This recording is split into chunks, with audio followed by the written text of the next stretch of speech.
Basically నిజం చెప్పాలంటే చాలా చిన్న బట్టలు వేసుకుని తొళ్ళ మీద దాకా కాళ్ళ మీద కాలు వేసి కూర్చుంటున్నారు హీరోయిన్లు. ఎందుకంటే ఇబ్బంది పడతారు. వాడెవరు అలాంటి ఇబ్బంది పడకుండా బేసికల్లీ అలాగే వేసుకోవాలి గురు. ఎందుకంటే వాళ్ళకి ఛాన్సెస్ కావాలి అంటే ఇప్పుడు తిరగాలి, లేకపోతే ఛాన్సులు రావు. యాక్టింగ్ చూసి ఎవడో ఇవ్వండి అవకాశం. బాడీని చూసి నాగబాబు గారికి కావాల్సిందండి పోనివ్వండి. ఆయనకి ఈ అమ్మ మంచి విషయం చెప్తే శివాజీ అన్న అందరూ ఇంతే. ఇంకా వాళ్ళ గురించి మనకి ఎందుకని. అనసూయ గారిని కొంతమంది ట్వీట్ చేస్తున్నారు, నువ్వు పడుకునే అవకాశాలు తెచ్చుకుంటున్నావా అన్నట్టు. బేసికల్లీ ఆవిడ పడుకునే అవకాశాలు అవసరం లేదండి, వస్తాయి ఆవిడకి.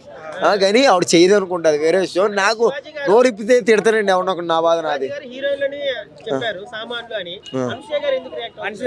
అనసూయ గారు హీరోయిన్ కాదు కదా, ఎందుకు రియాక్ట్ అయ్యారు నాకు అదే అర్థమైతే. ఆవిడ ఏదో రంగమ్మత్త కొండమ్మత్త ఏదో చేసుకుంటుంది. ఆవిడ హీరోయిన్లు ఫీల్ అవ్వాలి, అవుతే హీరోయిన్లు అలా వేసుకోవడం నో ప్రాబ్లం అన్న. ఎందుకంటే వేసుకోవాలి, లేకపోతే అవకాశాలు రావు. రేపొద్దున ఇంకో ప్రొడ్యూసర్ చూసి దీన్ని తొళ్ళ బాగున్నాయిరా, మనం సినిమాలో వాడుకుందాం, పర్సనల్గా కూడా వాడుకుందాం అని ఆడ అలా. ఆవిడ కూడా హీరోయిన్ అన్నివ్వండి, 60 ఏళ్ళు వచ్చింది, 60 కాకపోతే 120 రానివ్వండి. ఆవిడ హీరోయిన్ అయితే మనకెందుకు, పవన్ స్టార్ అయితే మనకెందుకు. కానీ శివాజీ గారు రైట్ అండి, ఇవన్నీ సోది కదండి.